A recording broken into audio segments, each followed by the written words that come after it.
I'm an associate research scientist and project director for emerging crop research at 1890, and also a faculty in the Department of Biological Sciences, Biological and Physical Sciences.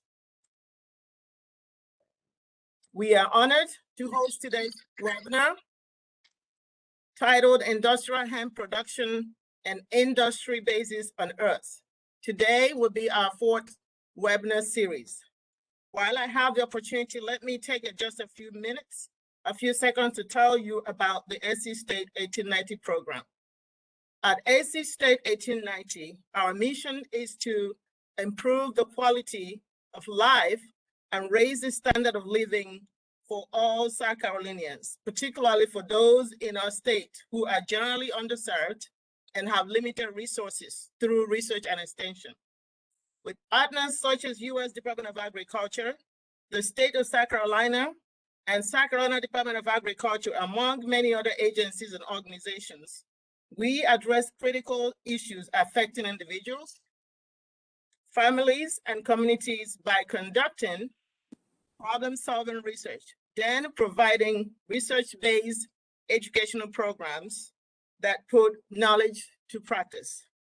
What is shared and discussed in today's webinar could have direct and significant impact in the future of industrial hemp and agriculture for not only South Carolina, but across the United States. I think we can all agree industrial hemp has unlimited potential, of which we have not yet fully discovered. Today, it's just one of many steps that will help us get there. Today's webinar will feature presenters, Will Attaway, who is the Industrial Hemp Program Coordinator at South Carolina Department of Agriculture. He will be covering current and upcoming rules and regulations concerning the state of South Carolina. Myself, Dr. Florence Anoruo, will cover harvesting and post-harvest, and also covering cover crop use as a soil enhancement tool. Mr. Jason Eargle of Hempgrid would cover federal rules and regulation. He will also cover hemp storage and curing and processing. In that order is how we will proceed. Before we get started, I want to share a few housekeeping rules. Some of you already started practicing that. The first rule, we would like everyone to please mute their devices. The second is to please place all your questions in the chat feature. There will be opportunities for questions and answers towards the end of the program. Also, when asking a question, please indicate the name of the presenter who the question is being directed to, as you put it in the chat. So let's get started. Mr. Attaway. Thank you, Dr. Nora. Let's see. All right. Can everyone see my screen? All right. Yes. So, like Dr. Nora said, I'm Will Attaway, the program coordinator for the South Carolina Department of Agriculture. We'll go ahead. Let's see if I can get it to. Oh, too far on me.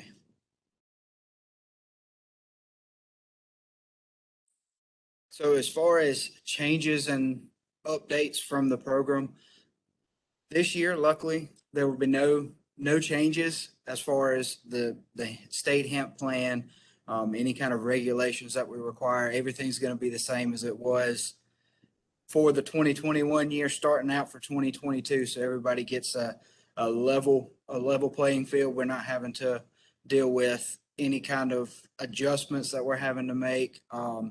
The biggest thing is that we will have some permit and program fee changes that are coming for 2022. I currently do not have any kind of amounts or dates on when that'll happen, but the plan is to have them available and rolled out for 2022.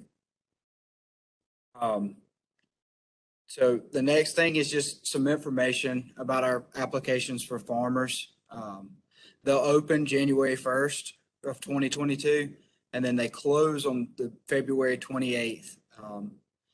That's our open period, that if you're interested in farming hemp, or you already have one and you need to get a new permit, that's our period that it will be open. You need to be a South Carolina resident to hold a hemp farmer permit. We may require supporting documentation to verify that. Another one of our little changes that's not a major one, orientation this year, instead of being required for everybody, is only going to be required for our first-time farmers. If you are already in the program and already hold a permit, you won't be required to attend that this year. And then unpaid invoices from the previous year, they're going to need to be paid in full prior to South Carolina, the Department of Ag, accepting a 22 application. If we have any prospective farmers that's looking to get into it, not sure if you're wanting to, some of the things you can be working on now in preparation for that application season is, the biggest thing is getting an FSA number for the plot of land that you're wanting to grow hemp on. That FSA number can be obtained by reaching out to your county farm service agency office. And we do require that for our hemp farmer permits. You can also go ahead and look at scheduling your background checks through Identigo. They're good for 60 days, so I wouldn't say schedule it more than 60 days out. If you're planning on submitting an application by the end of January, if you go ahead and have that done middle to end of December, you should be good as far as it remaining valid. And just a brief overview of what our different permits allow you to do. So our hemp farming permit, it allows you to purchase hemp seed or seedlings to plant. It allows you to grow your hemp crop, cultivate it, and it allows you to harvest. With that, you can possess it, store it, handle it, transport it, or market your plant parts pursuant to our state plan. It does not authorize you to process it. So it does not authorize extracting any kind of oil or anything that can be considered a process action. Moving on to the processing permit. What this does is it allows a permittee to possess the hemp plant parts. This is possessing the raw hemp to convert it to a final product. Your oils, tinctures, lotions, that kind of stuff. What it allows you to do is it allows you, of course, to possess, store, handle, transport, and market plant parts pursuant to the state plan. It does not authorize a permit holder to cultivate hemp. One little important rule with this is the permittee must be a person. The Department of Ag will not issue a processing permit to a business. And then kind of along the same lines, the Department of Ag, we do not regulate and permit retail locations or the finalized end products that's considered a hemp product. And then our next one that we have is called a hemp handler. So this is anyone that's going to be in possession of raw hemp or the plant parts that do not hold the farming or processing permit. So this is your transporters, anywhere that's considered a warehouse, storage, or drying facility, our labs that we use, the seed dealers, your brokers and brokers and sales reps. It does not authorize anyone to cultivate or process hemp. It purely allows you to have it in your possessions to transport it from one place to another or to store it in a facility. As far as the requirements for each permit, for every single permit, we require a full legal name, physical address, a mailing address, an email address, a phone number that we can get in touch with you at, And then the fingerprint background check through Identigo, which sends it to SLED as well as the FBI, where we pull the background check from. And like I said, for a farming permit, an FSA number for any growing location that you may wish to have permitted. We will need an aerial map of any growing area that you're wanting to have permitted, and we'll need a copy of a valid driver's license as well as a headshot photo. For the processor, we need a dealer, handler, and a weighmaster license. Those are a license that is separate from the hemp processor permit. There is a link in the application that will direct you to the right place to get those. With that, we'll need a copy of a business plan that includes your hours of operation, and just telling us what you're intending on doing with the hemp product, the raw hemp, to convert to a hemp product. We'll need a past inspection for a first-time permit holder for a processor that may or may not be required for an existing permit holder. And then we'll need a certificate of occupancy from the county for your building. The handler will need business plan, which includes your hours of operation and days, a copy or copies of any valid driver's license or headshot photo. This comes in play whenever you're looking at holding a transporter permit underneath the hemp handler. Anybody that, if you have multiple drivers, we would need a copy of each driver's license as well as a headshot photo for each person, in addition to a $10 fee. That would be for anybody that could be driving for you that's not yourself. And then up underneath each individual one, we have different requirements. The main one that we deal with, of course, is with the transporter. And that was, like I said, we'd need the copies of any driver's license of potential drivers for you, as well as a copy of the bill of lading that you'll need when you're shipping. And then the seed dealer is another one we deal with. If you're applying for a handler permit for that, you need to make sure you have your South Carolina seed license number, because we'll need that on the application. And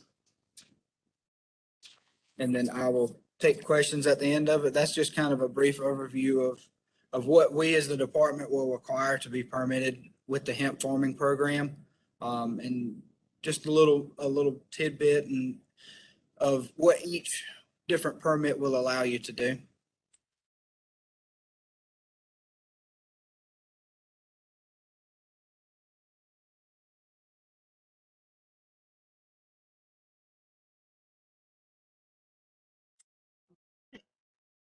Thank you, Mr. Attaway. I'm going to present right now. So I'm moderating and presenting at the same time. So give me a minute to share my slides. And again, just a reminder, we will have opportunity for a question and answers towards the end of the presentation.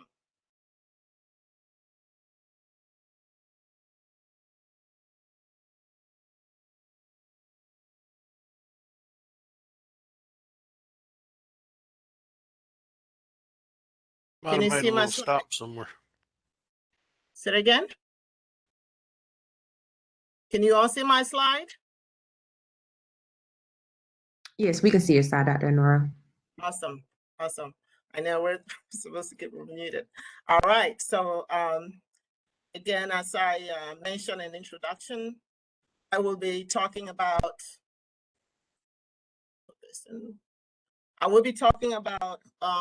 harvesting, but particularly for CBD cultivars. And then I'll also talk about post-harvest cover cropping as a tool to enhance soil health.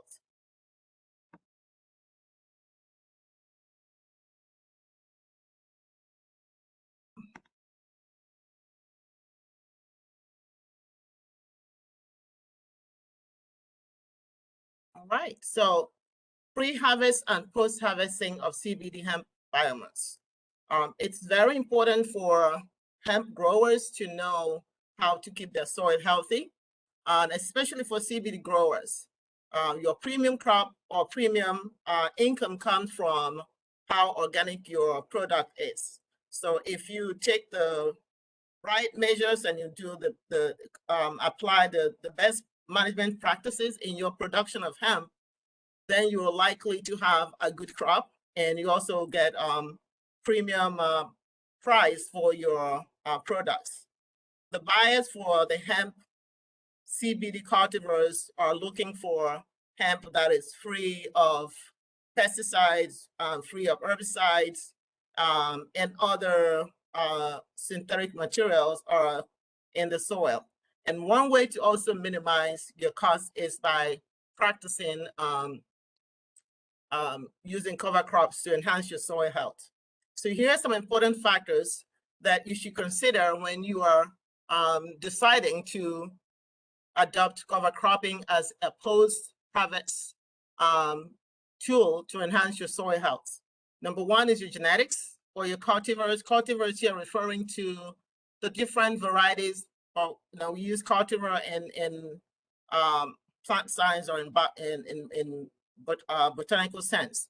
And of course, genetics will be the different clones that you're growing. And so that it's very important. Other things that you have to consider is your growing region,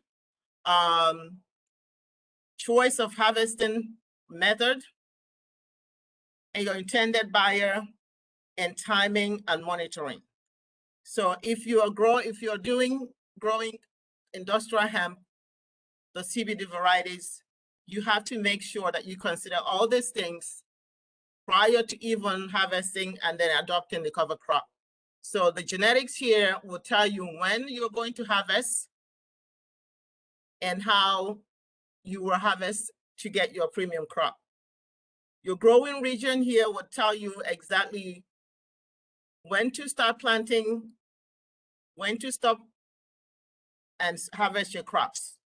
And your choice of harvesting will depend on whether you're doing either wet trimming or dry trimming. Your intended buyer will also determine how you're going to harvest, whether you're harvesting the whole plant and then drying, or cutting the buds and then drying the buds. And of course, the timing and monitoring means you have to monitor your CBD and your THC content, because those are very important in determining what your crop value will be.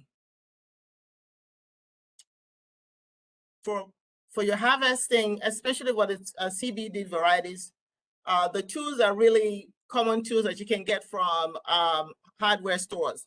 Now, if you're a large crop grower or a large scale grower, you might get commercial harvesters to help optimize your harvesting. But for most growers that are growing a few acres here and there, these are the standard tools that you will have.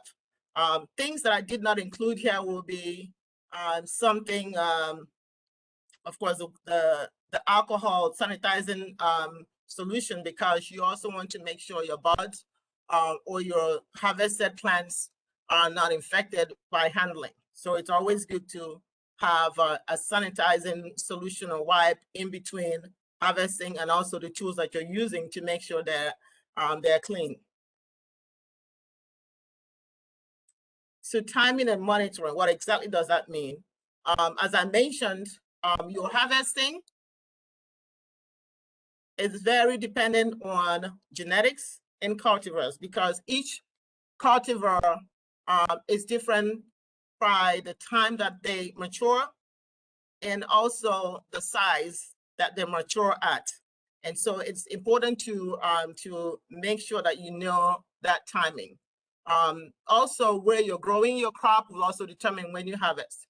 If you're growing your crop in the southern portion of the United States, of course, our seasons, our springs begin a little earlier, and our fall go much later into the fall season. So that will determine when you can harvest. If you live in the northern portion of the United States, you have to take that into consideration. You are going to be planting a little later in the spring because you want to make sure you're avoiding any type of frost for your plants.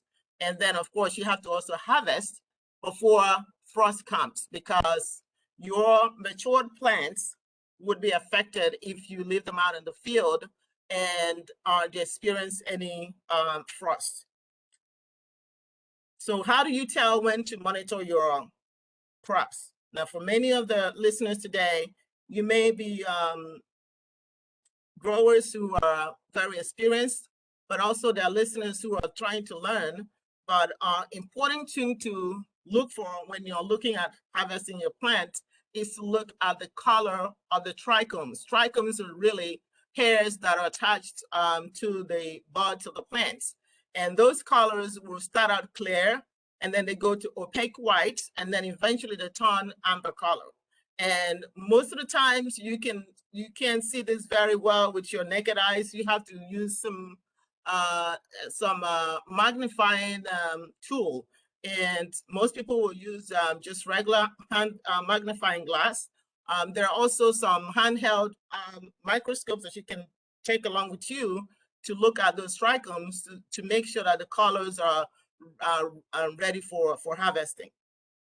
Now, there are different cultivars that are referred to as autoflowers, autoflower cultivars. Those cultivars do not necessarily go with the standard timing for harvesting. These particular cultivars, they mature when they reach a certain stage, and not because the season is changing.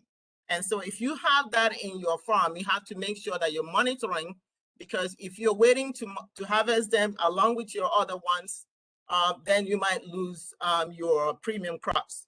I know I've run across some farmers who were mistakenly sold the autoflower cultivars, and they thought they were the regular ones, and they planted them and they were waiting for the time to harvest. And they realized, when they came to realize that these are actually flowering much earlier, they had to make a quick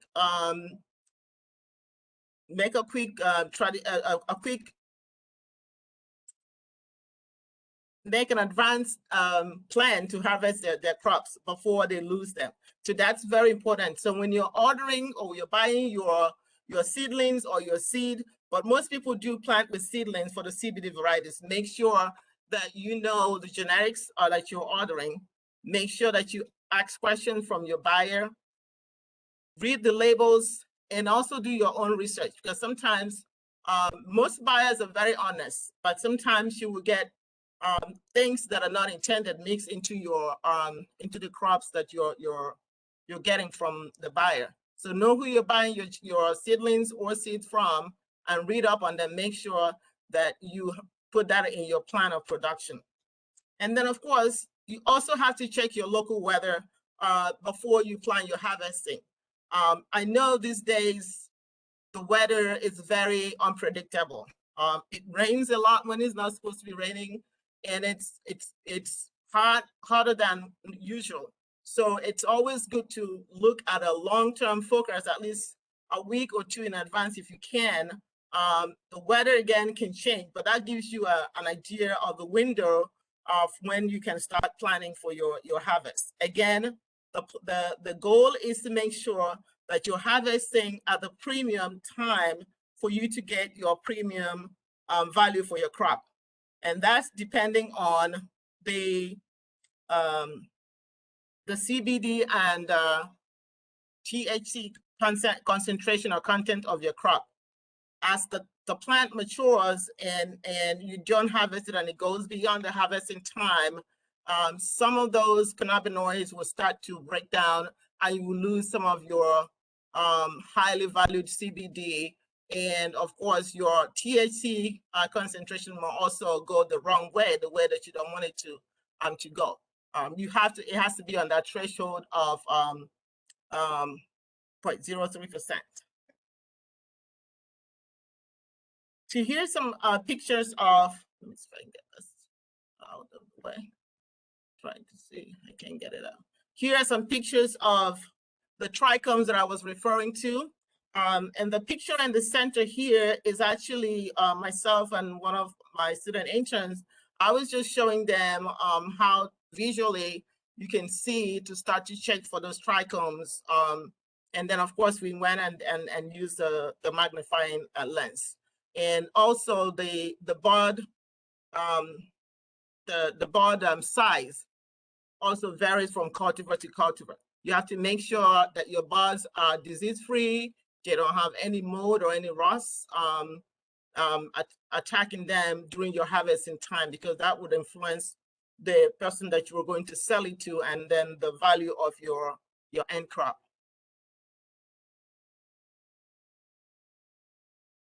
So here's some more harvesting. I'm gonna try and move this. Hopefully I'll be able to move this while I'm trying to take this out of the way. There we go.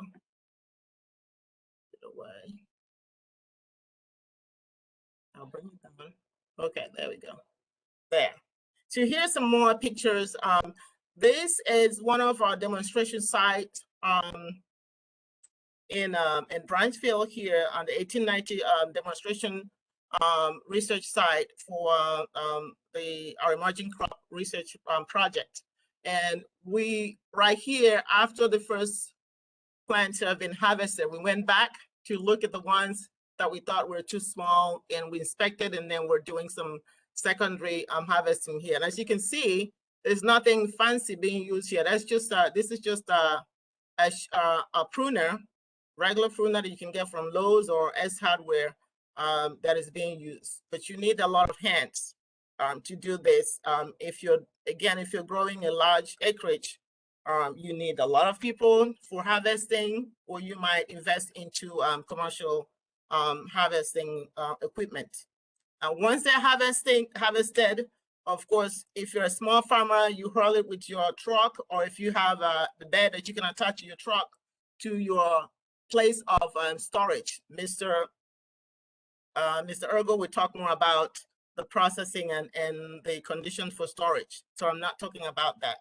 And so right here is just the harvested plants in all the way. And then you can see right here how much of these plants have been harvested. And so again, it's traditional farm equipment is used to hurl this to a storage place. Once you harvest it, the ways that you can dry them is to basically by doing what is shown here. And this is just an easy way to do it. But Mr. Eargle will talk more about that. Especially, he'll be talking more about the fiber varieties as well.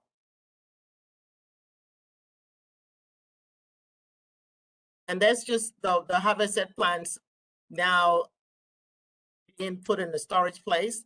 I put this images here just to show you if you're a small scale farmer that you can invest in large scale processing equipment, or you can do it the old fashioned way. So right here is just drying rack that you can make yourself, or buy tools and have someone make it for you.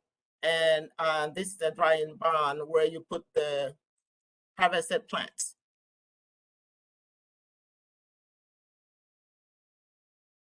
If you grow it indoors, the harvesting is slightly different because indoors, the plants don't normally grow as big as the outdoor plants.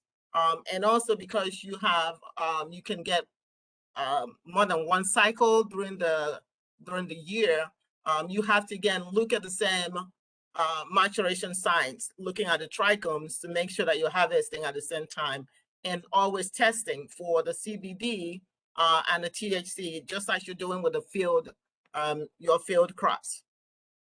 Also indoor, you have to make sure that you're checking your humidity and your light and temperature, because those will determine when your plants will begin to ripen or mature.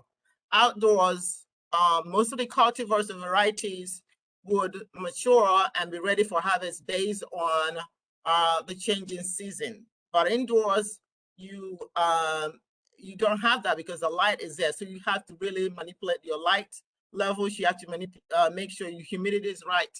And of course, the temperature, you check that as well. The harvesting time for field and crops. It is a big range, and the range again, at the beginning I talked about one of the important factors was your region of growth, where of growing.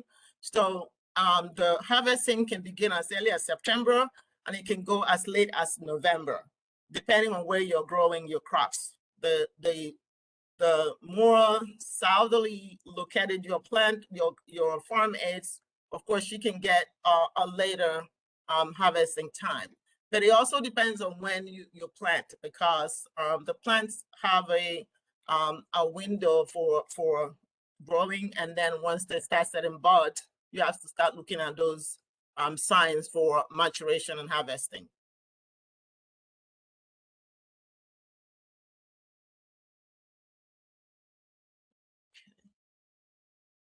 All right, so that's all about harvesting. Mr. Eargle will talk more about it in his discussion. So I'm now moving over to post-harvest cover cropping to enhance soil health. Your healthy soil will mean healthy plants. And it's actually more than that. And you will see in my discussions. Of course, on the right here, it's a very dark soil full of organic matter. It takes a lot to get your soil like this. You can get your soil by incorporating organic matter such as manure, cow manure, chicken manure, mushroom compost if you have money for that.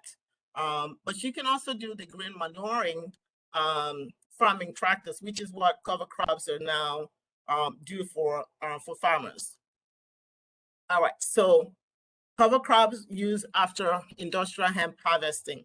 Why do we need cover crops? Why is it important? And then I'm going to talk about selecting the best cover crops for different uses.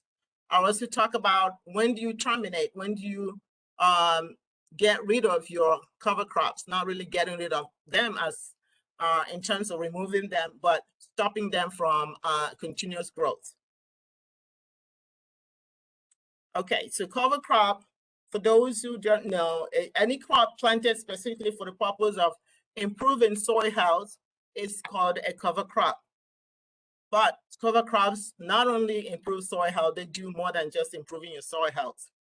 The cover crop for hemp farmers in particularly, because that's what this topic is about, but this applies to any farmer. It allows your crops, the cover crops allows your hemp farm to rest and rejuvenate.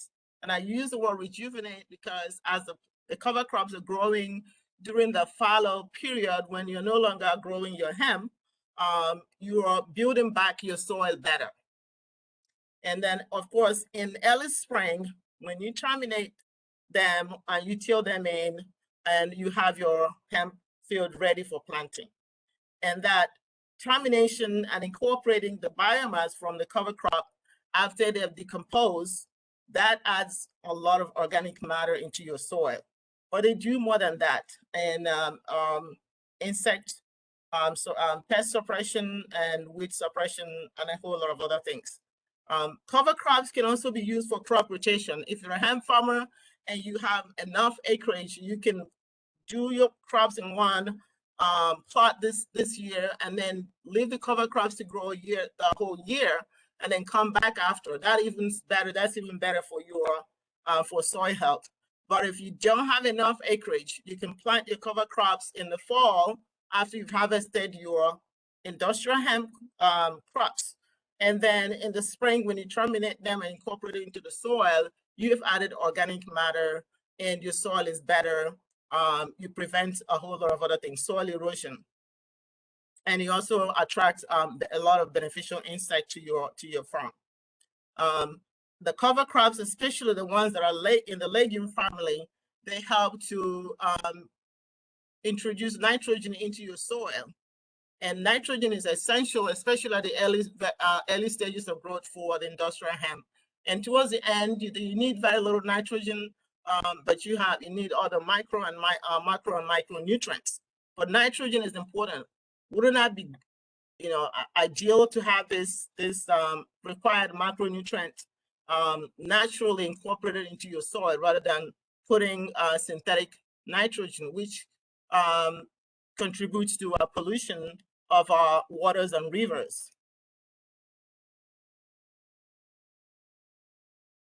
So here are some benefits of cover crop. I've talked about the major ones. They prevent soil and wind erosion. They improve the physical and biological properties of the soil. So it's not just adding nutrient to the soil, but the physical properties of the soil actually changes as the roots of the cover crops meander their way through the soil, and then all the microorganisms on the that have symbiotic relationship with the roots of the plants that help to make your soil richer and more productive. They supply nutrients. They attract fungi, different types of fungi that help to also bring some of the needed nutrients to your plant, especially phosphorus. And so by using the cover crops, you reduce the amount of money you're spending on fertilizers, but you're also growing your crops organically. They suppress weeds because some cover crop species actually have compounds that they release in the soil that help to suppress weed growing in your farm.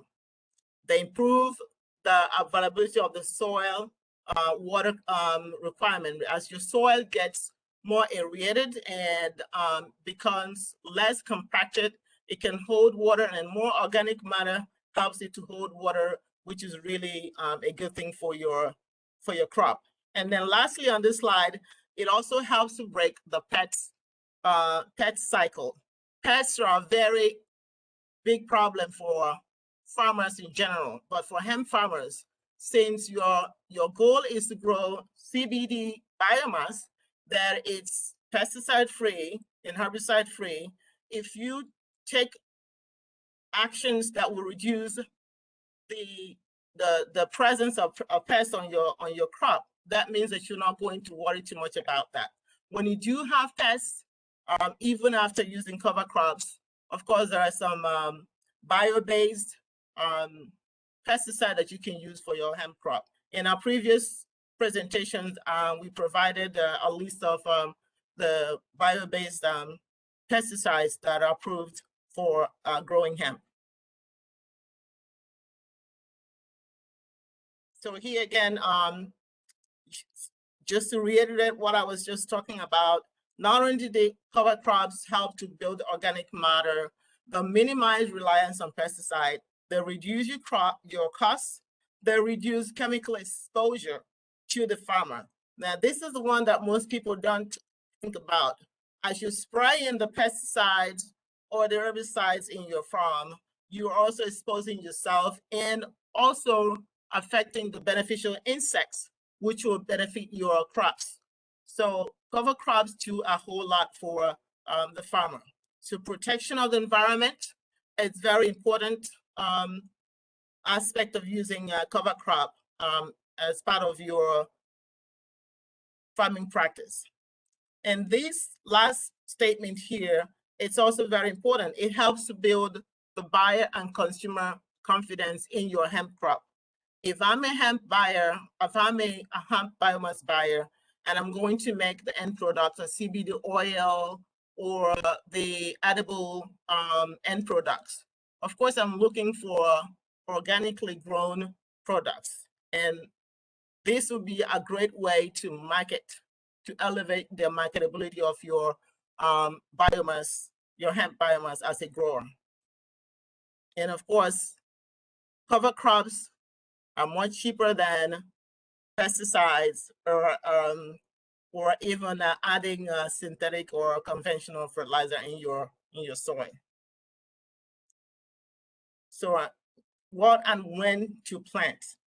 So when to plant your cover crops, again, is dependent on your region. And but typically, once you've harvested your hemp crop, as I mentioned, harvesting starts in September and goes all the way to November. So depending on where you are, if you're harvesting early, you can start your cover crop early.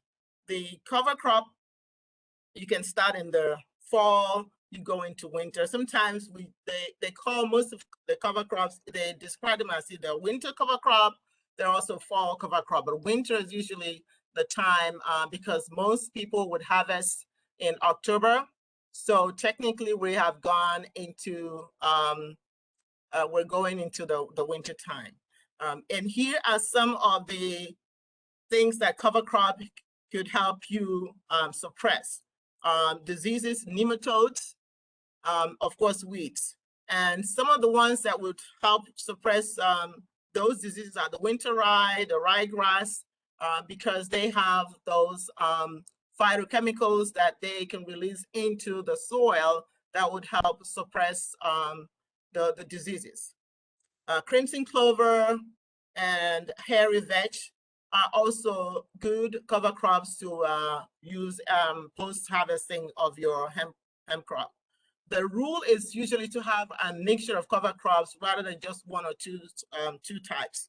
If you put any of the grains or the grass cultivars or varieties, and then of course a nitrogen fixing type of cover crop like the crimson clover or the hairy vetch, and then depending if you have a problem with a compaction of soil, then you also look for cover crops that have deep roots, and that would help to decompact your soil. For fall planting, the same varieties that you do in the winter, you can do in the fall, but you can add some also economically valuable cash crop, the field peas. And some of the cover crops actually, some growers sell them as a second source of income while they're using them as cover crop as well. In here also, I have a list of some pests that cover crops can help control.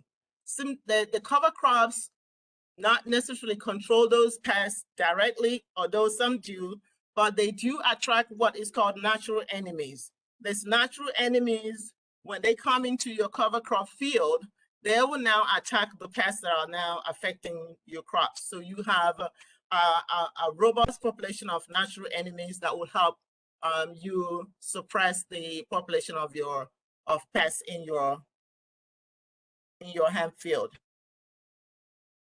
So here's some planting rules. So if you have soil compaction, as I mentioned, there is a group of cover crops that you can select to plant. So you have here turnips, radishes, some of the clovers. But these are the ones that have deep tap roots, and they help to aerate your soil and make the soil more favorable for growing your plants. And here's some examples of the, let me go back. The taproot system of this plant. So you see the radish here, and then mustard here. It does have a nice root system, but not as deep as the radish. So these are things that you can grow as cover crop and still harvest them as cash crop, or things that you can feed your families with. For the spring, if you're looking at nitrogen, before I get to the spring, for the nitrogen fixation, some of the cover crops will include the alfalfa clovers, the field peas, and then for spring you have the peas, the oats, the hairy vetch. So all of these are different selections depending on what time you're planting. Now I have spring, summer here because, as I mentioned, if you're not a hemp grower, if some people grow hemp, but also farm and other cash crops. So these will be good information to use if you're considering adopting cover cropping as a tool to enhance your soil health.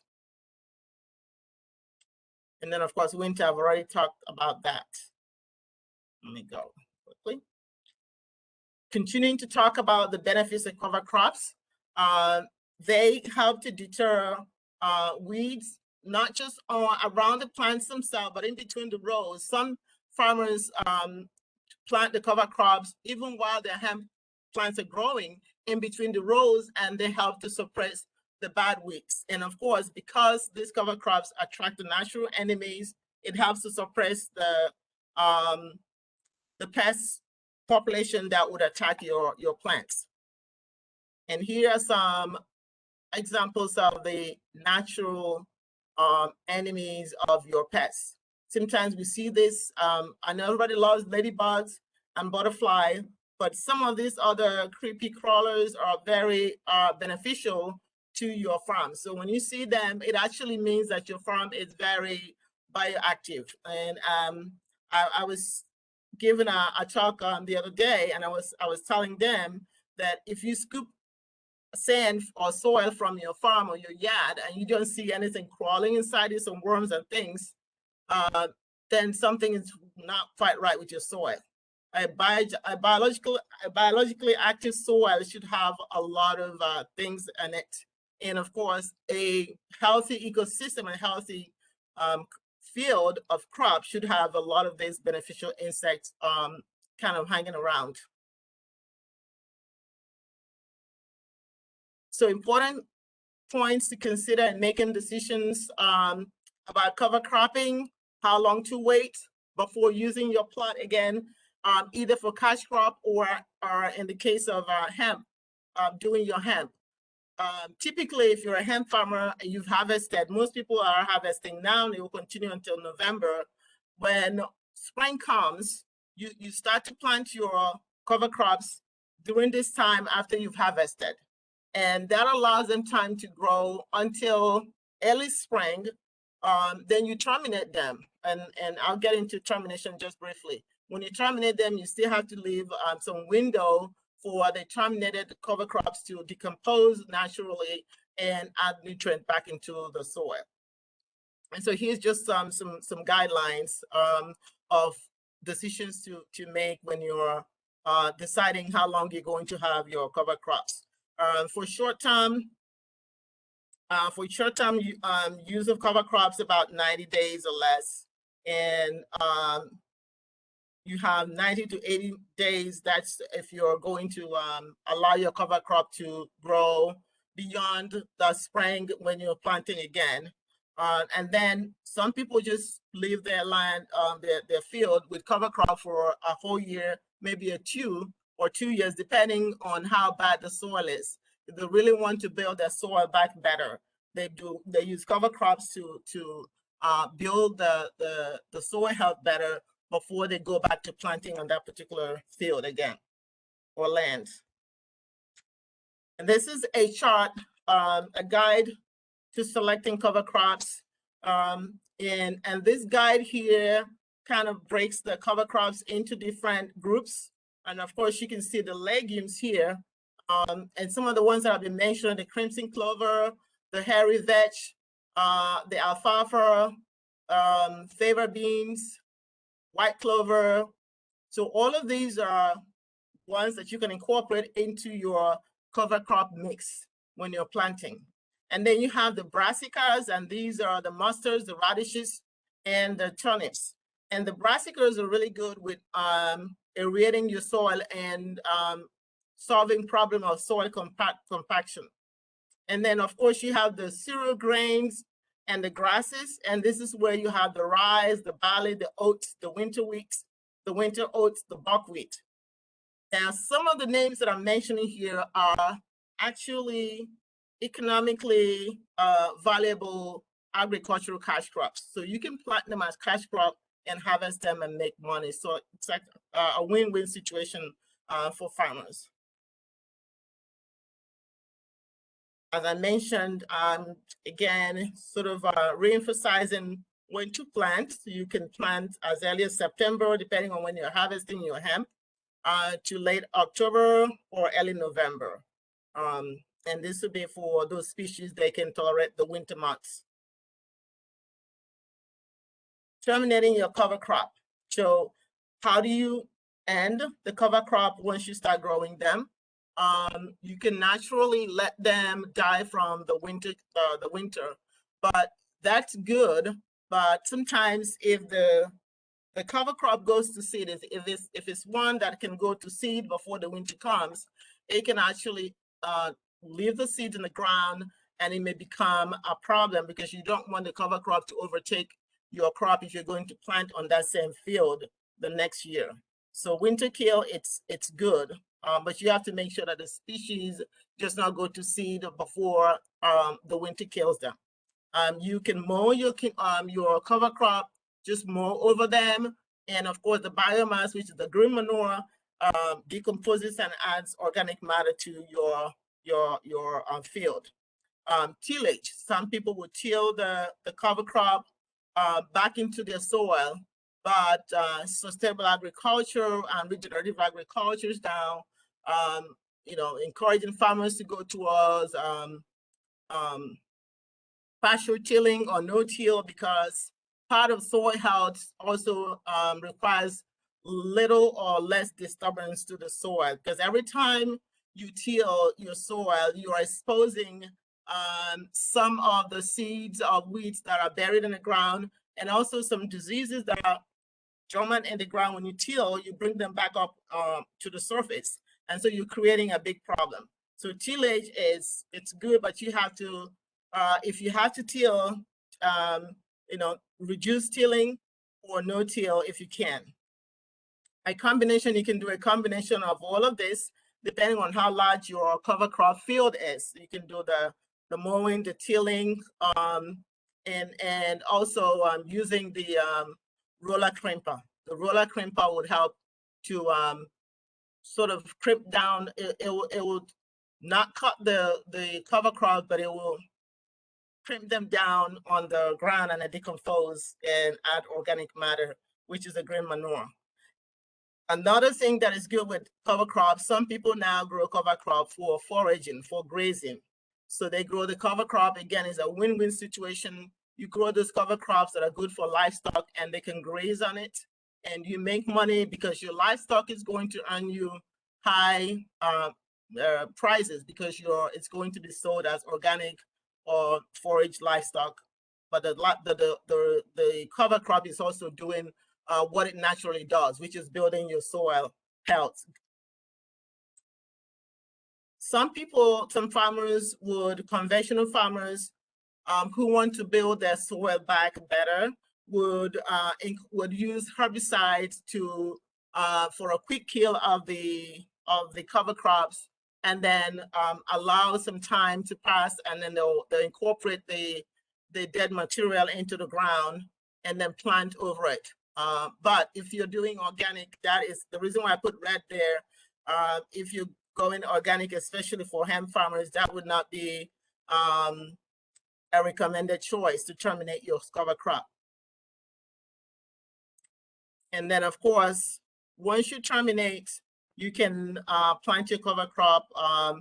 You can terminate your cover crops in the spring. And the rule is whenever you terminate your cover crop in the spring, you have to have made plans on when you plan to start growing your hemp. So you need to allow at least 3 to 6 weeks between your termination time and the time you're planting, and that will allow for the cover crops to decompose properly and add back the organic matter into the soil. So termination time, it's a spring, but the spring date again varies from region to region. And here, once you've terminated your cover crops, you allow, as I mentioned, 3 to 6 weeks. If you have enough time, if you're not planting early, you can allow more than 6 weeks. The longer you allow the cover crops to stay, the more they decompose and add organic matter to your soil. Important tips: cut down your cover crops before they go to seed. That's very important, especially for those who they can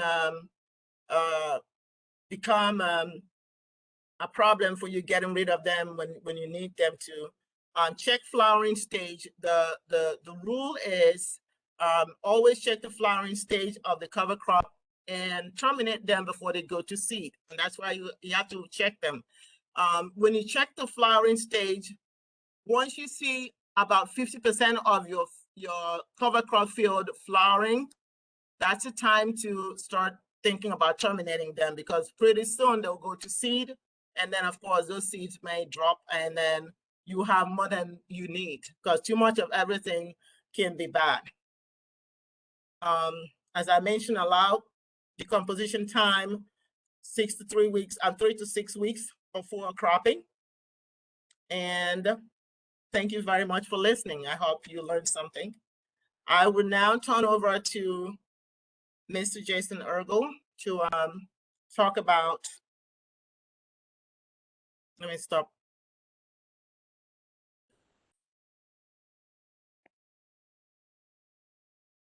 Just a minute.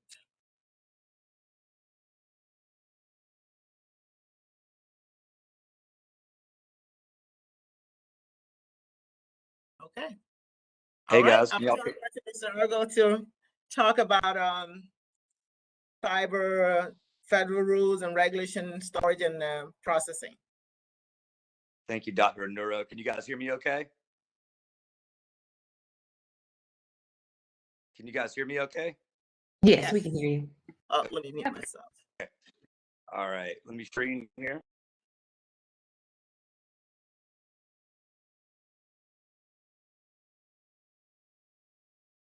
Can you guys see my screen?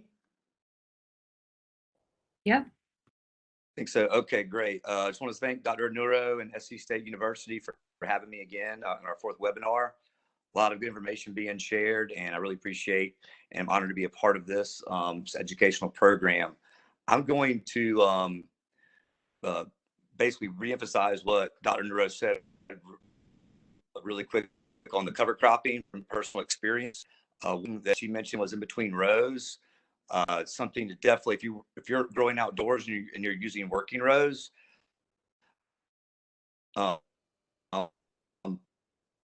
some cover for a lot of time and headache. So a little aside on her last little bit on cover cropping.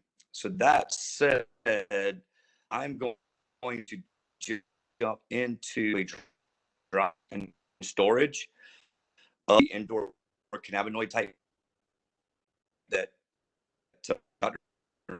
Neuro mentioned, a fiber, and then a little bit on the federal regulations, sort of touch on. So,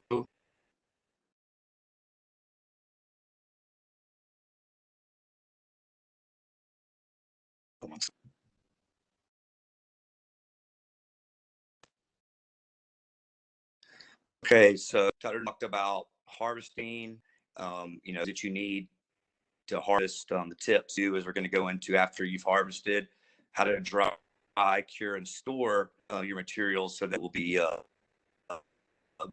marketable for, say, to maximize your revenue margins. As you can see, one you have dried out, your one crucial. Getting the moisture correct, product very sustainable, longer. And a lot of mentioned there's 2 types of drying. There's wet dry trimming and dry your in open air plate, but there's different methods drying, whether that's by hand or by hand. And then our next webinar will delve into a little bit more around details around other ways.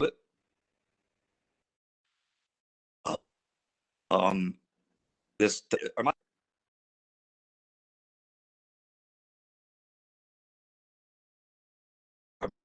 my slides, man. Here.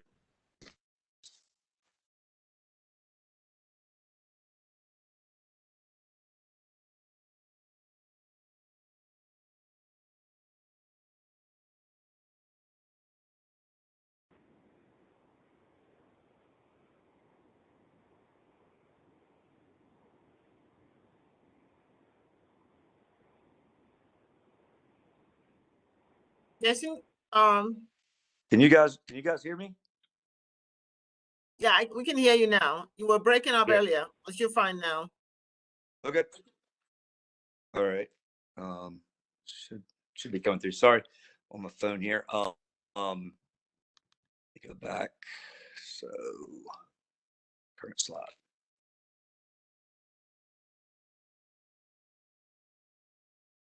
Okay, how long does it take to dry hemp? It takes about 2 to 7 days.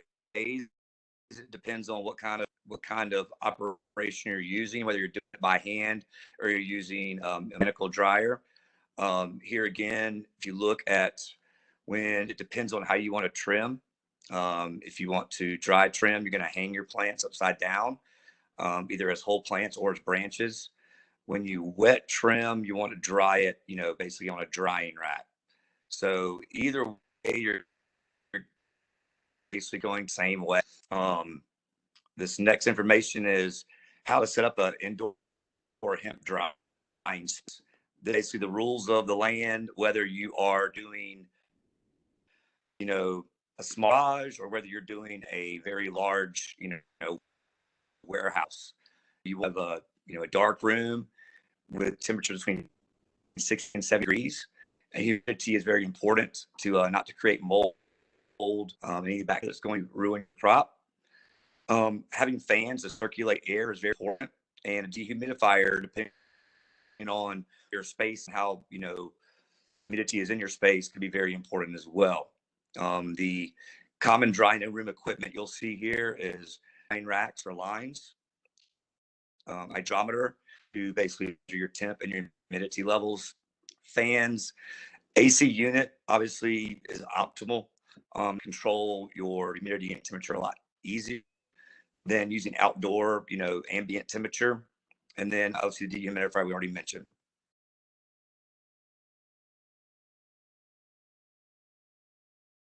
Here's on how to dry without line. All these slides will be to look in more detail, but either you basically use a flat rack or you can basically use 2 to 3 days afterwards. You've done it for the flat rack, and then check basically the moisture content with your hands, and then basically decide whether to flip them, dry them longer. It's an ongoing, you need to check every day, a few times a day to make sure you get your optimal drying opportunities. Once dried, which to me is the most overlooked area of processing cannabis. It's very important because you can dry it out. You can make it too dry or too wet. And if you don't point, you can, on the back end, not have as much of a marketable product. So once you have finished drying, you want to store in basically an airtight container that's going to preserve moisture, flavors, aromas, and also will help you control the levels of the curing, which you're going to check, very regularly. If you open up your containers and there's an ammonia, smell, it may be too much moisture. So you need to open that up and let those, microbials dissipate.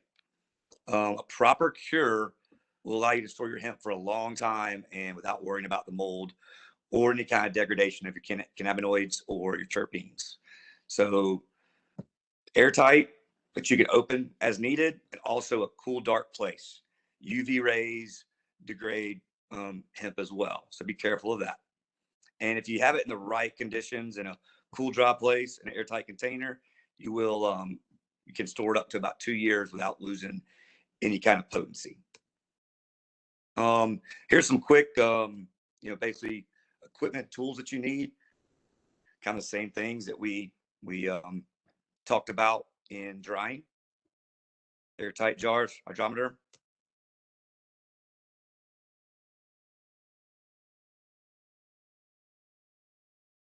Got some more details on wet trimming, dry trimming that I'm going to go into on our next webinar as we dive deeper into sort of the back end. So I'm going to skip to storage. And then Dr. Nora talked about how there's a lot of mechanical trimming, drying options, as well as by hand. This really depends on your operation. And so if you want to, have if you're going to have an operation, there's a chance that you may need to get some mechanical solutions. See here cons of each. Folks with a smaller operation in a small indoor facility will more frequently, probably just do it by hand and with friends, bring in some labor. Can be a little more expensive on the labor side, over and over again. If you're doing a larger operation, you may want to consider investing in, a terminator like you see here on the slide. I was out in Las Vegas last week at the conference for the cannabis conference. These aren't cheap, but depending on what your throughput is going to be, it may be worth the investment. Those are all kind of calculations you need to do on your ROI. We kind of went over the economics of hemp a couple weeks back, or couple months back, and I'm sure we'll address it again. But here's the pros and cons. It's hand trimming is cheaper. The cons are it's really messy, it's time consuming. Mechanical, it's a little more expensive up front, but it's more automated and you get a lot more throughput.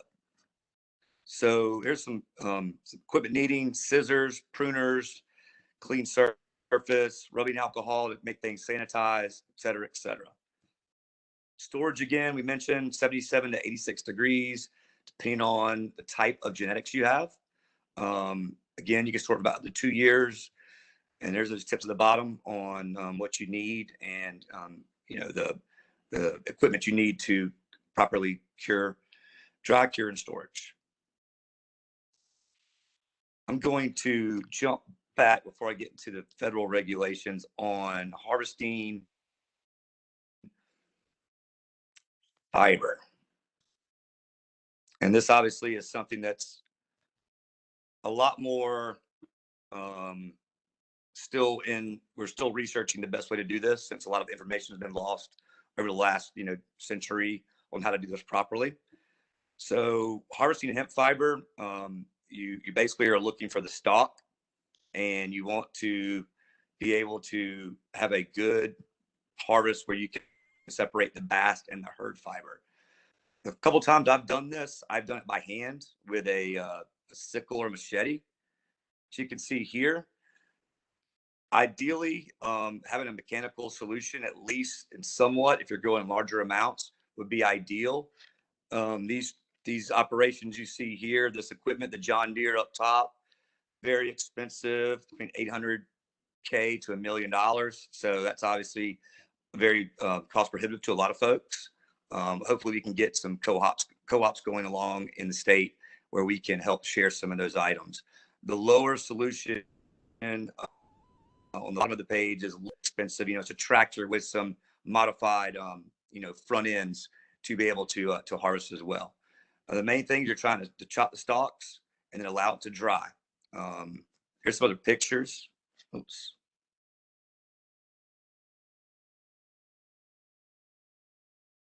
Here's some other pictures of some mechanical harvesting. When you're harvesting hemp fiber, after you harvest, you're going to need to also dry and bale it. This down here at the bottom, on the bottom right, is a baler. I've never used a baler. We've done it by hand in my past. But if you have an opportunity to attach one of these to a tractor, you may want to check that out.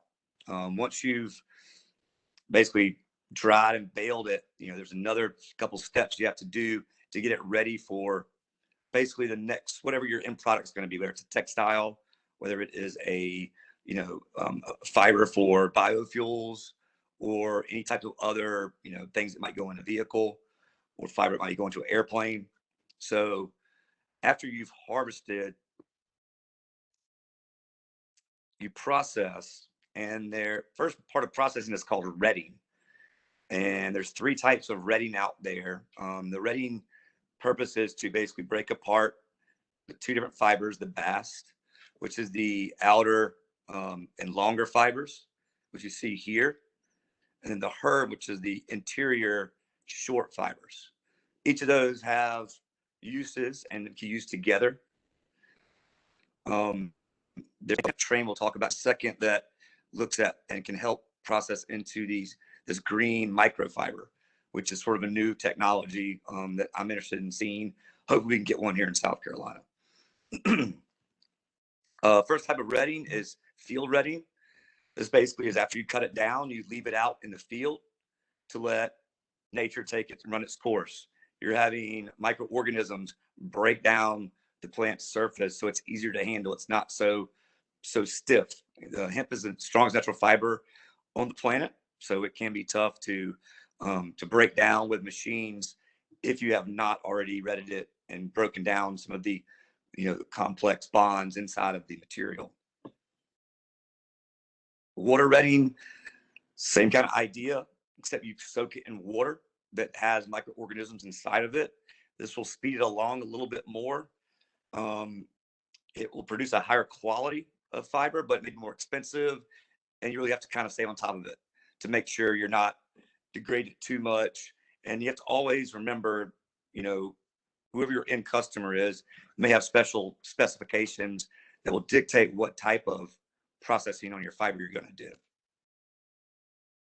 The final type of retting is called chemical retting. This uses acid and special enzymes to break down the components of the bast fibers. They are boiled in chemicals like sodium hydroxide, sodium chloride, different types of acids, and it can speed up the process, but can also bring in cost, and depending on your end buyer, may not be something they're looking for. But it is an option. I've never done it myself, but there's a lot of information out there about it. If anybody has any questions about it, come check with me. After we have basically harvested, dried, retted our fiber, we're going to decorticate. And this, to me, decortication is the biggest, basically, bottleneck in our supply chain and processing right now. Decortication is difficult, and the equipment to decorticate is expensive. So this is something that we really, as an industry, need to work on, providing more and more of this decortication efforts. Decortication is taking that retted fiber and removing that woody, interior of the hemp plant and separate from its soft exterior. So as you can see on the bottom right, this is a decorticator. You can see the multiple levels of processing that retted fiber goes through. At the very end, it gets beat up and then comes out in the back end with something that's more workable for a textile or a, maybe a wood biomass wood pellet or hemp wood pellet. So decortication is expensive. This is one operation that I've seen here on the bottom right, a little bit older equipment. There's a bunch of new equipment that changes constantly. Out in Las Vegas at the conference last week, there were so many booths with all different kinds of new fiber processing. So it's something that's constantly changing since we're on the sort of forefront of this fiber revolution in the country. Real quickly, so we have time for questions. I'll go through the three different types of decortication equipment. You've got the continuous concurrent. Next, you have the R2. This one's a hydraulic diesel powered system. It can process up to 5 tons of hemp in an hour, and it quickly separates, basically the fiber from the herd and gets it all the way through. The final one down here that's kind of new in the last 2-3 years is the hemp train. It's made by a company out of Canada. I've not seen one in person yet, but I've seen a lot of videos and I've had some folks that I know in the industry check them out. They are expensive. Would love to possibly be able to get one of these in South Carolina so that can be shared for the our friends in the industry here in the state. This decorticates hemp into 3 different materials. It's got, like I mentioned before, it's got the fiber for harder things like concrete, plastics, and composites. The hemp herd, we can use for pet bedding, horse bedding, hemp crete. That third thing, which is kind of still rare in the industry, is the microfiber that can be used in more of a holistic and health and wellness side. I'll cover the indoor hemp harvesting a little bit more in our next one here in the next couple months. So very end here, I'll take really quick amount of time to cover the federal regulations that work along with or state regulations that Will already addressed. So we all know the Agricultural Improvement Act of 2018 removed hemp from the DEA's schedule. So that made it federally legal everywhere. Federal Farm Bill, allowed South Carolina and all the states to have legal programs.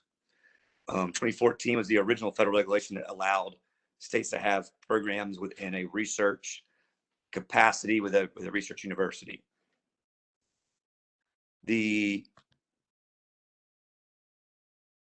U.S. Domestic Hemp Production Program is authorized by the USDA, and it's overseen by them, and it approves plans by the state, which I'm proud to say South Carolina has one of the few approved plans out there that's federally approved for the state. So we're in good shape there. There's also, if you're dealing with any Native American tribes, there's some specific rules that are a little bit different for them due to their sovereignty that they have in the nation. If you have any questions about that specifically, please reach out to me. One thing that's kind of new, you probably, some folks on the call maybe heard of before, or some of the other cannabinoids that are sort of in the gray area when it comes to legality on the federal and state level. Depending on what state you go to, each state is kind of treating these differently. But Delta 9 THC is the one that is at the bottom there, is the one that is in the federal law, that is the measurement of the psychoactive component Delta 9 THC that makes it a legal hemp product or plant, or a illegal federally. The threshold is 0.3% of Delta 9 THC. So that said, there's other cannabinoids in the plant that also have some psychoactive properties that were not addressed by the federal regulations. So are they legal or are they not? Depends on who you ask and what attorney you ask. So Delta 8, you may have heard of, and Delta 10 are two other types of THC that technically under the federal rule don't appear to be illegal, but there are states that are very actively outlawing and banning those particular products that have too much of a concentration of the Delta 8 or the Delta 9. The Delta 10. So right now, in South Carolina, you could go to a store and buy Delta 8, Delta 10. Is it legal to do that? I can't tell you that. It's a gray area. So what I will say is be careful. These rules are changing quickly. The rules and regs are one of the hardest parts about this industry to participate in, because you can make a business decision that makes sense now, and the rules and regs may change, and that no longer makes sense. So being up to date and current on what the current rules and regs are is very important. And so I just want to educate you here so you can make your own decision about how you may want to, get yourself involved with any of the other cannabinoids which are not addressed by the federal regs. And this is just a little slide that kind of shows a news headline from this year in Lexington, South Carolina, where Delta 8 got confiscated. That was a local jurisdiction that decided to do that. I'm not sure how the case, the disposition of the case, but just something to be wary of. And then you can see down here, this is a national news source that is addressing the South Carolina gray area. So just something to think about. Keep yourself up to date. Talk to Will and SCDA. Talk to your USDA reps that you have locally, and you're always feel free to call me if you have any questions there. I want to thank SC State again for having me, and from there I can along with everybody else.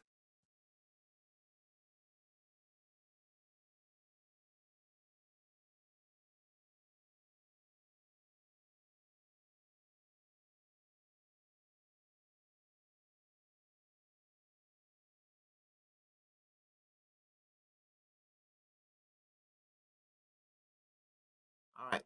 Thank you, Jason, and thank you, Mr. Attaway. We will now have time for the questions. And I believe Seth, Mr. Mitchell, are you reading the questions? Hey, Dr. Nora. Yes, we actually Hey. have a question. It's directed for Will. The question Okay, good. for Will is, what are the qualifications as far as background check? Going back to your presentation earlier, Will. Okay. So as far as our background checks go, what we look for is any felony charge and conviction with a controlled substance or in relation to a controlled substance within 10 years of us running that background check. That's the main things we're looking for with it. We don't look at anything else. So yeah, as far as our qualifications for it, that's all we're looking for is the felony controlled substance. All right, thank you, Will. Mhm. I think that might be the only question. I think y'all just done a great job presenting the information and material that people don't really have any follow-up questions. But if you do have questions, now is a good time to just go ahead and ask. While we do have Will, Dr. Nora, and Jason on the line right now, so you can either put it in the chat, and then what I'll do, I'll put their information also in the chat box below. So if you do have any follow-up questions, please feel free to reach out to them. I'm sure they won't mind answering any questions. And with that being said, I'll turn it back over to Dr. Nora. Okay.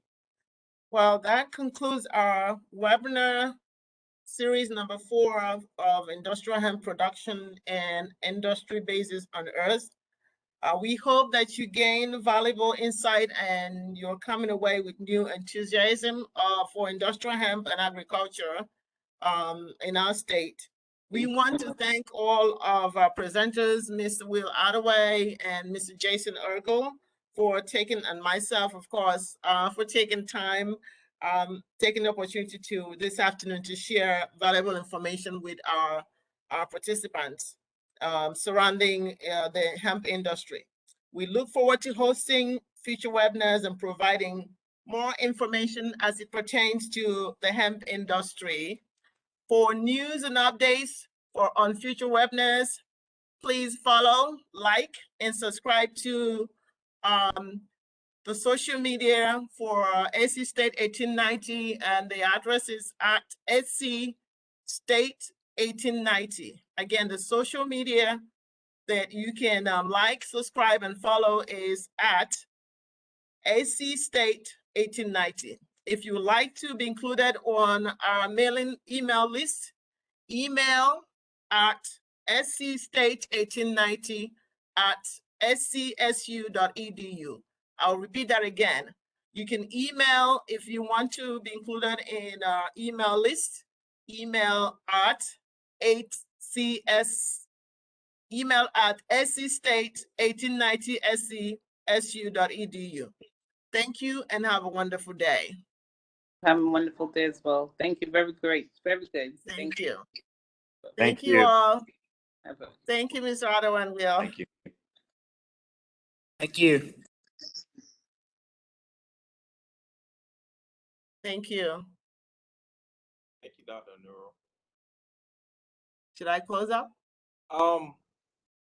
We can stay on. I'm not sure if Miss Tierra is still on or Alex Jones, but to answer Tierra's question, if she's still on, it is being recorded, and Sure. we'll send out the webinar replay through our MailChimp. So if you could just either email me your email address at scstate1890@scsu, and we'll make sure that you receive a copy along with the presentations as well.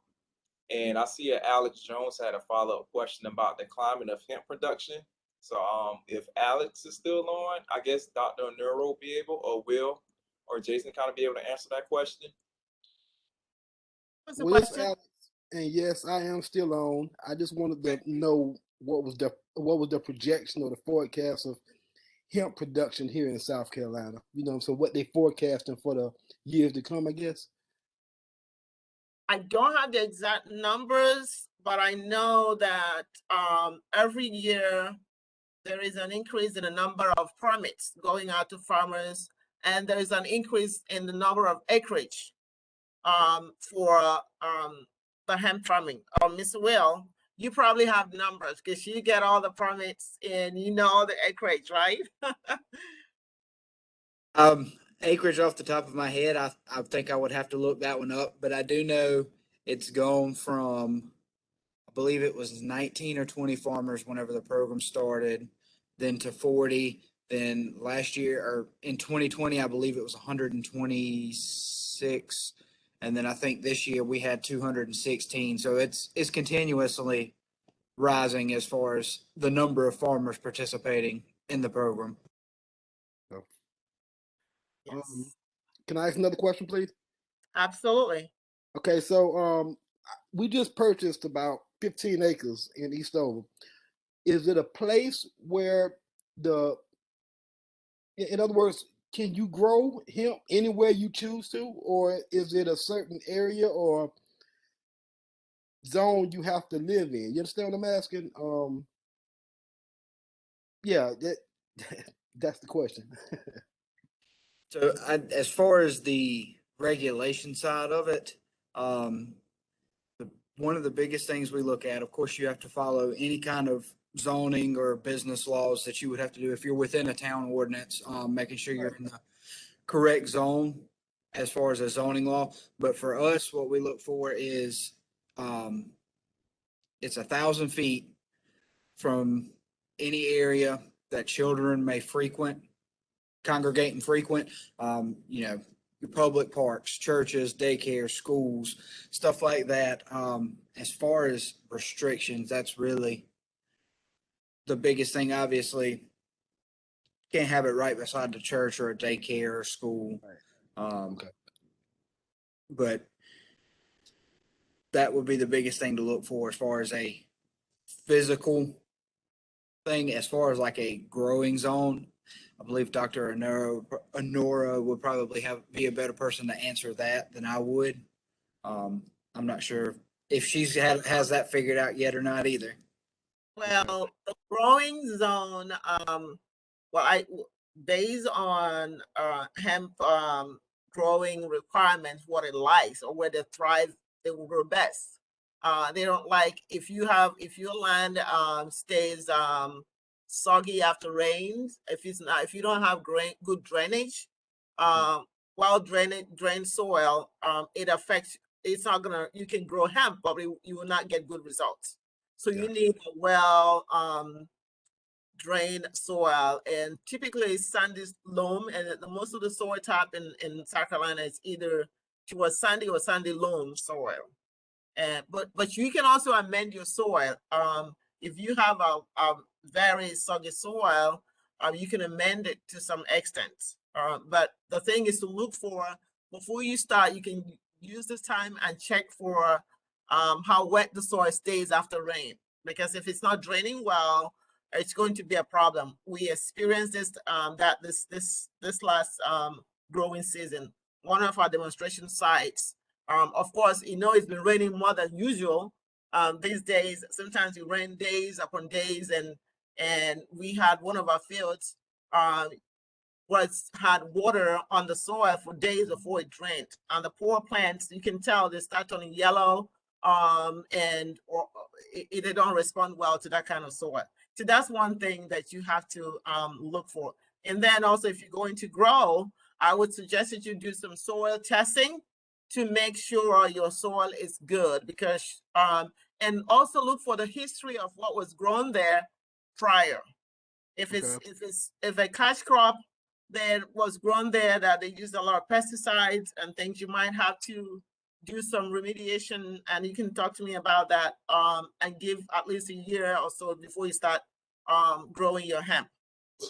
Okay, well, it was a natural wooded area. It's Okay. a huge wooded area, and we just bought a few parcels of that land, but it was natural wood. It was nothing growing there before other than forest. Awesome. That's good then. Yes, that would be. Then you may not have any problem. Real quick, Mr. Jones, one other thing I thought about, but it doesn't sound like this would be an issue as far as regulation is we don't allow it to be inside of a residential building, but from listening to you talk, it doesn't sound like that would be an issue at all. Right. But that was just one other thing that I happen to think about that we do require, of course, is it not be inside of a residential home. Right. Okay. In other words, I can't grow it in my garage. Correct. Or your Now, backyard. if you had a shed that was separated from your home Mhm. and say in your backyard, you could store and dry inside of it. It just Okay. cannot be connected to your home. Okay. So in order to get a good yield, right, how much land should you expect to have or need to have? In other words, is it, 3 acres better than 5 acres, or is 5 acres better than 3 acres? I mean, what's a good starting point to know if you can start getting results?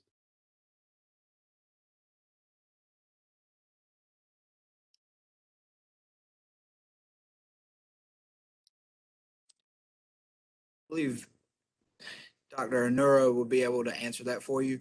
Okay, As far as like the research side of it, I know we've got, this is just from looking at it from the regulatory side, we've got plots, a half an acre to, I believe we've got a few that's on up to closer to 40.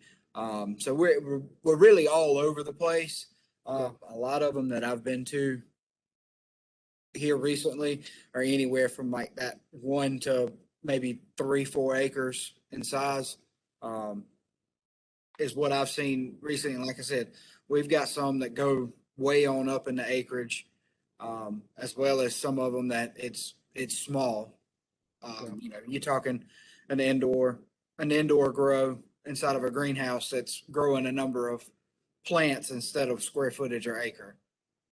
And they can make money. I mean, you can make money with an indoor, some 12 by 15 building versus 5 acres. You know what I'm saying? You can. I understand what you're saying. Like I said, that would, as far as an answer, as far as making the money on it, Dr. Anoruo would have more, I would say, research into that. Just, since, I deal with, like I said, regulatory side.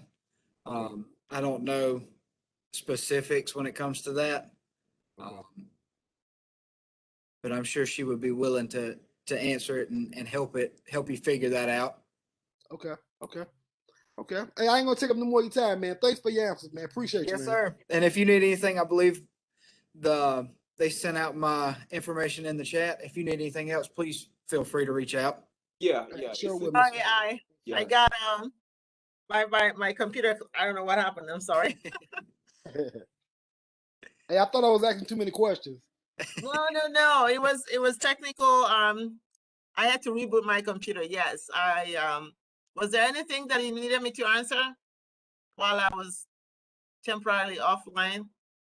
Well, I was asking about, I guess on the money side of it, right? Is 5 acres better than 3 acres, or you know what I'm saying? How can I? How much land do I need in order to make some money on it? You see what I'm saying? Right. Well, you have to look at on the economic side. I'm only going to tell you my view from the cultivation side. You have to look at your resources and who you are intending to sell your biomass for. If you're growing CBD and you are a small scale farmer, you're just looking for you're looking to sell your products, your biomass for CBD oil production buyer, you have to find out how much that person would require from your farm. So I always tell, before you start growing, find out about marketing before you start growing, because the worst thing you do is to start growing and then start looking for who to buy your biomass after you have grown, because hemp cultivation is not as cheap as growing other cash crops. But you can make money if you do it right. So what usually on the SC, we'll probably have this, they have a list of laboratories. You have to find out about testing, how much it costs, because if you have 5 acres versus 3, you have to do testing to make sure your THC and your CBD levels are where they're supposed, well, the THC is to make sure that you're not breaking the law. The Right. CBD, because you want your CBD as high as possible, and that you can actually get around that by selecting the right variety. So our earlier webinar was on genetic selection. So what I tell farmers, make sure you look at the cultivars or the clones. They have different names for them. The ones that have the highest CBD, and then of course you also have to do all the things right to make sure your TH level stays at that legal threshold, which is about 3%. Yes, 0.03%. Yes. So the short answer to your question is, you will make more money with 5 acres, but it will also cost you more to farm 5 acres. If you have the right buyer and a ready buyer, then 5 acres will of course give you more money than 3. Gotcha. Okay. And I guess last question. Is it a website I can go on to get this information or anything else? Or, can you share a link with me or something? Will, you wanna? Yes, ma'am. What I will do is I will copy and paste a link into the chat with this so you can pull it up. Okay, good. Give you the address as well. That way you'll have it in 2 different forms. Okay. The website is agriculture.sc.gov. And that's the website to the South Carolina Department of Agriculture. And if you scroll down just a little bit on that, you'll see a menu bar. And it'll say, agritourism, state farmers market, farm to school, and then hemp farming program. If you click that link, it'll take you to our program's page within the state website. And like I said, I'll post it in this chat for you as well. That way you can copy and paste it into a website, and that may make it a little bit easier for you. Okay.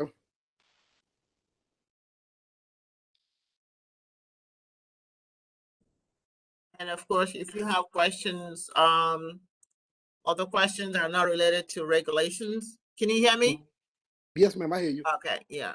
Questions that are not related to regulations. You can, I believe they shared my contact information. Or you can write, it's F. Let me put it in the chart here for you. Yeah, it's in the chat, Dr. Nora. Okay, great. Yeah, if you still want to spell it out for him to have it, since he does have his pen and paper, that's fine as well. Okay, it's F as in Frank. Okay. F as in Frank. A, N as in Nancy. O as in Oscar. R as in Rose. U as in Unicorn. O as in Oscar. At scsu.edu. And when you email, put in the subject heading hemp, industrial hemp question or something like that, because we get a lot of emails. So that way I can respond quickly. Okay. I'll also give you my phone number in case you have quick questions. Yep. It's 803 Okay. 997 0850. Thank you so much, Ms. Anoruo. You're welcome. All right. All right, Alex, we're gonna be looking to see you at other webinars now. Hey, most definitely. Hey, most definitely. I'm mad that I missed the first 3. Okay. Well, you know what? Well, next year we're gonna start over again because we have new hemp, coming up. So just tune in. And did you sign up to be on the mailing? Oh, you are already, because that's how you got this information, right?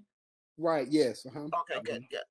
Yes. And then you can, of course, word of mouth is the one of the best ways to advertise. So if you learn something, tell more people about it. Definitely. Hey, I really will. I sure enough will, man. Thanks a whole lot for this Alex, when you webinar. get a chance, the other webinars also on our YouTube page. So if you just go to YouTube, SC State 1890, It should be under the Hemp webinar playlist, and they have all of our webinars from this year. So Okay. yeah, Awesome. so you can do that, or you can just shoot us an email, and we'll send you the link as well. So yeah, we definitely here to make sure you succeed, man. So Yeah, Absolutely. I appreciate that a lot. Really. Yeah. Yeah. yeah, man. And we have some other exciting things coming your way Okay. towards the end of the year and beginning of next year. We have a lot of resources for you as well to get you growing well, Yep. building your soil back better. I borrowed the build back better. Building your soil back better. So Okay. absolutely. Right. I'm All right. I this believe FSA. that's it. Cool. Hey, Thank thank you y'all so so much again. much. Thank you. No problem. Thank y'all. Thank you, Dr. Nora. Thank you again, Will. Everything was great. Good, good. I hope I did justice to the opening and closing thing. Oh, you gonna be full time presenting now. That's right. You're welcome. Presiding. I did not practice. I was practicing on the fly. Oh no, you did great. Next time I'm gonna get it right. Oh, that was perfect. That was Good, perfect. good. Yes, Yes. ma'am. So Okay. Goodbye, Mr. Jones. All right, goodbye. See y'all. Thank y'all again. Sorry, where did I see Jones from?